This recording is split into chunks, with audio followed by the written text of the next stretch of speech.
Sorry, the audio was really bad. So basically, what Sam's talking about right now is the process that he was going through of running this wire kind of around the pivot to help hold the cows in because the fencing that we have isn't good enough.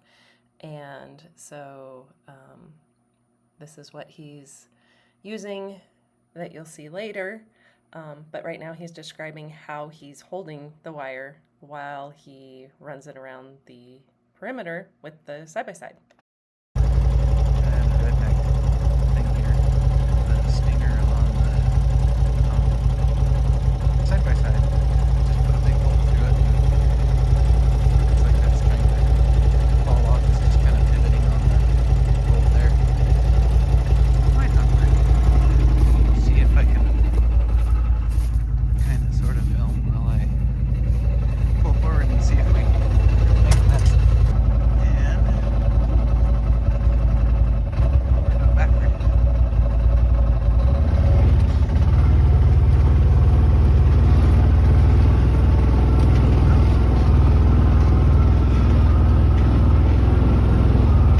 Might be a mess already.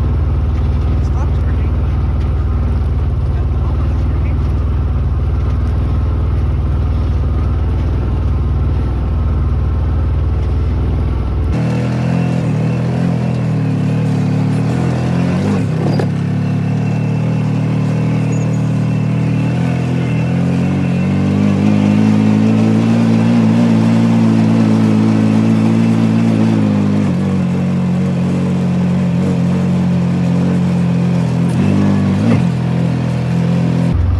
Oh, we made it this far, so hopefully it'll keep working. So that's a little mess back there. That's good. This is where we're going. And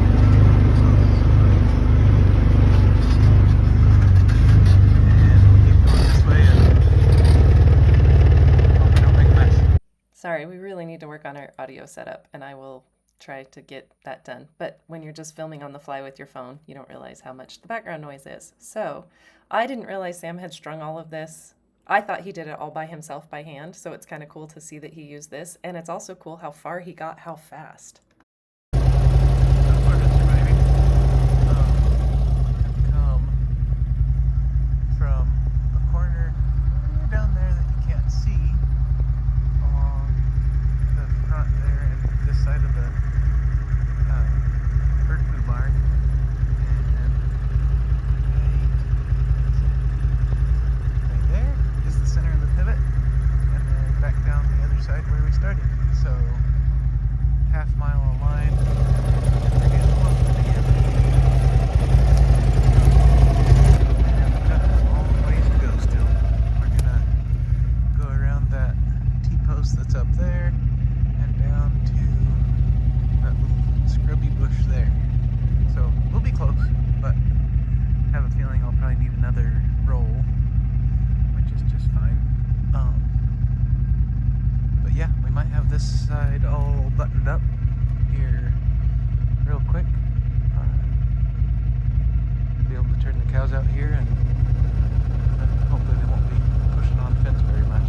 So I will let you know how far I get, and I'll end up needing to wander back and start putting it through our little corkscrew or pigtail posts and on the T-posts, and see how tight everything stays when I get some tension on it. So on the way to the corner over there, I figured it might be entertaining for to see. I guess I'll show you if I go around the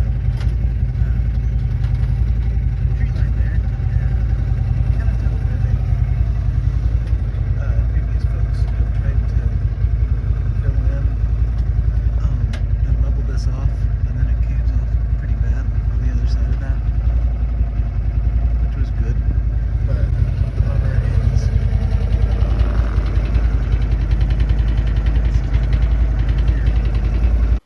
Again, I'm sorry for not being able to understand what Sam's saying.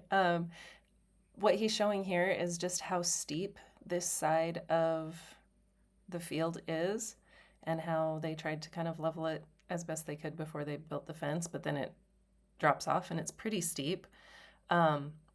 It feels very uncomfortable being in things like the tractor and the swather and things. It's super scary being in the side by side because the side by side feels really top heavy and the ground's a little bit wet, so it's kind of slick and muddy.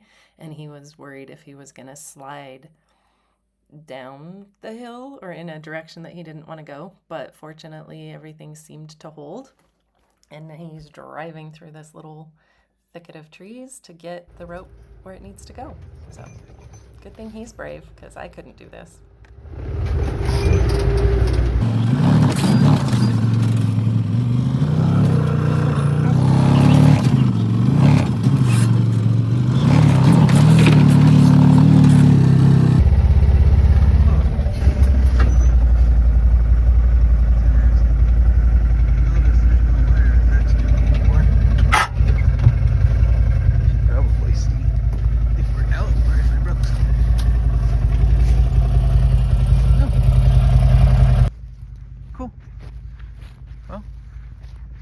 How far this wire goes.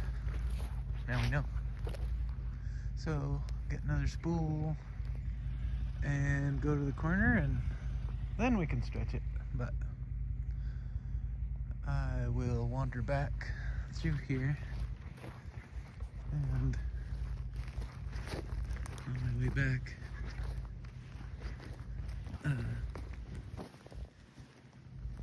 stick this through here. That'll hold the wire up, and with my luck, it'll be just enough to catch a deer, and they'll make a mess and string my wire around. That seems about right. And I think that's all I know. Let's see if this will stretch down here without getting kinked and ugly.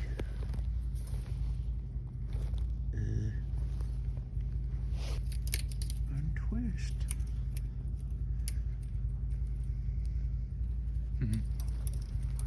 Yep. Oh, just when I thought I needed two hands. Yeah, we don't have enough to...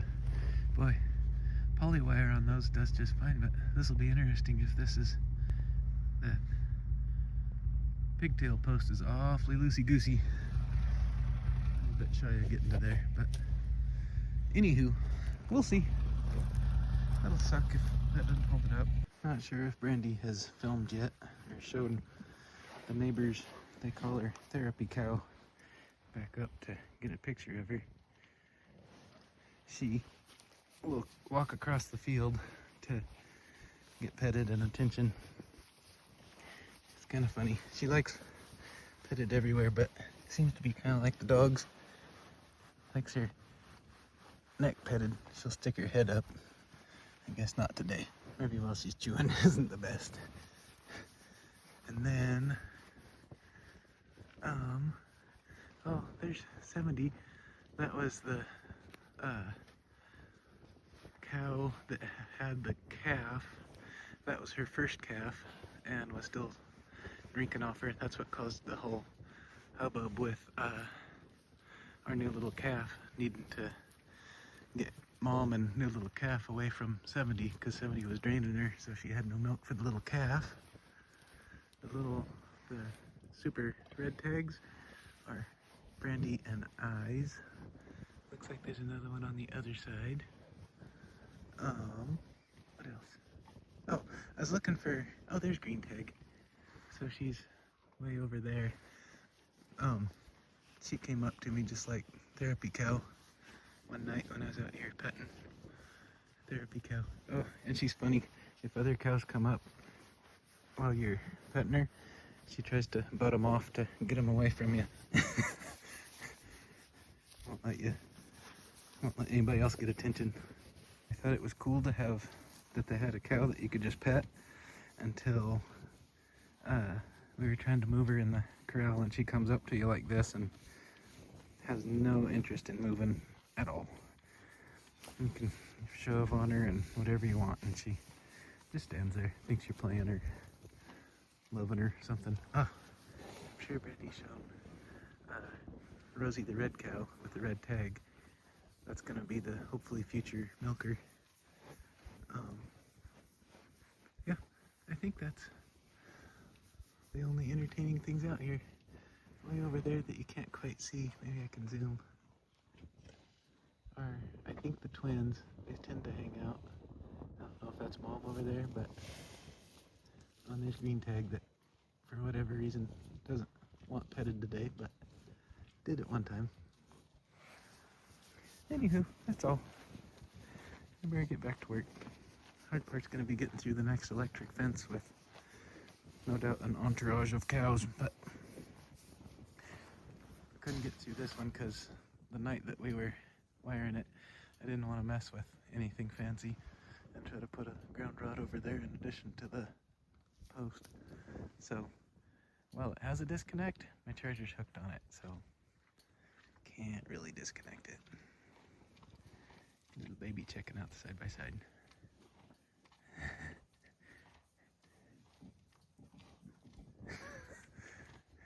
They're funny little things. It's not much better than hanging out with cows. So this will be shocking, I'm sure, but I was wrong. We are not running the same poly wire that we run for the hot wire for the pigs. This is a steel wire. Yes. Is it high tension? No, it's just galvanized. Okay. But they make, is it high tensile? High, High- yeah. High tension wire, high tensile, I don't know. Okay, Something. but that's not this. No. And why are we going with this instead of? Cheap. It's cheap, And- and we have. Hopefully will take more abuse. Might not. Pressure. Don't know. It won't break if a deer runs into it. That's the hope. Never played with it before, so. Okay, we are putting in a thing right here that's going to do what? Tension, make it easy, lazy tension on the wire. Okay, so it's just some little ratchet, I don't know how to, it doesn't matter. just I this guess little we'll find out if it matters. ratchety thing, and you put the wire in it and then tighten it just like it was a ratchet strap, basically. Yep. And it makes the wire tight. That is what I've been told. That is the theory. And the heavier the wire, the harder it is to bend and work with by hand, but the stronger it is. Mm-hmm. Okay. Unfortunately. Oh, and some of our posts are not super strong.